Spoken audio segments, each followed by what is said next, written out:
আসসালামু আলাইকুম, welcome to new cooking journey. কাঁচা আম ফুরিয়ে যাওয়ার আগেই বানিয়ে ফেলুন সুস্বাদু আম তেল, একদম ঝামেলা ছাড়াই।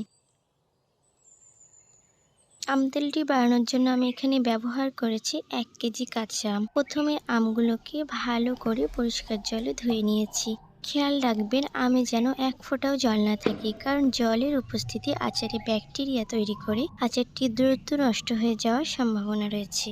এবার আমি এই আমগুলোকে আমার পছন্দ শেপে কিউব করে কেটে নিয়েছি। কেটে নেওয়া আমগুলোর মধ্যে দিয়ে দিচ্ছি কিছুটা লবণ, হলুদ গুঁড়া এবং শুকনো লঙ্কা গুঁড়া দিয়ে একসাথে ভালো মাখিয়ে কিছুক্ষণের জন্য রেখে দেব। আমগুলো একদিনের জন্য রৌদ্রে শুকিয়ে নেব। আচারটি বানানোর জন্য আমাদের কিছু মশলা রেডি করতে হবে। চলুন মশলাগুলো দেখে নিই।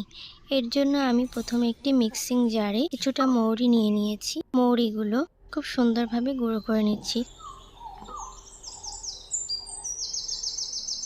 একইভাবে কিছুটা ধনিয়া, কালো জিরে, শুকনো লঙ্কা এবং সাদা সরিষা গুঁড়ো করে নিচ্ছি।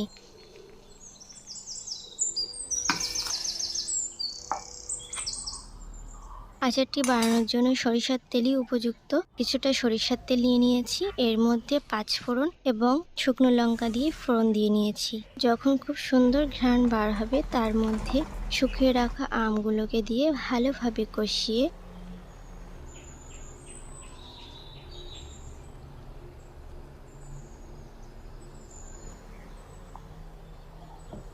গ্যাসের চুলা অফ করে দিলাম। আগে থেকে যে মশলা প্রস্তুত করে রেখেছিলাম সেই মশলাগুলোর মধ্যে গরম সরিষার তেল অ্যাড করলাম।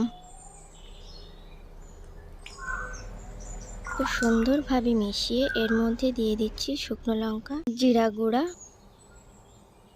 কিছুটা লবণ, হলুদ এবং চিনি।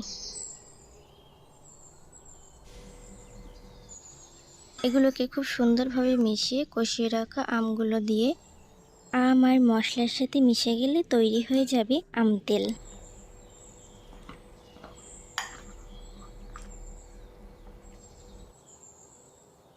শেষে ঠান্ডা হয়ে এলে একটি শুকনো পরিষ্কার কাচের বয়ামে ভরে সংরক্ষণ করব। এইভাবে রাখলে সারা বছর ধরে আপনি ঘরে বসে উপভোগ করতে পারবেন আমের অসাধারণ স্বাদ।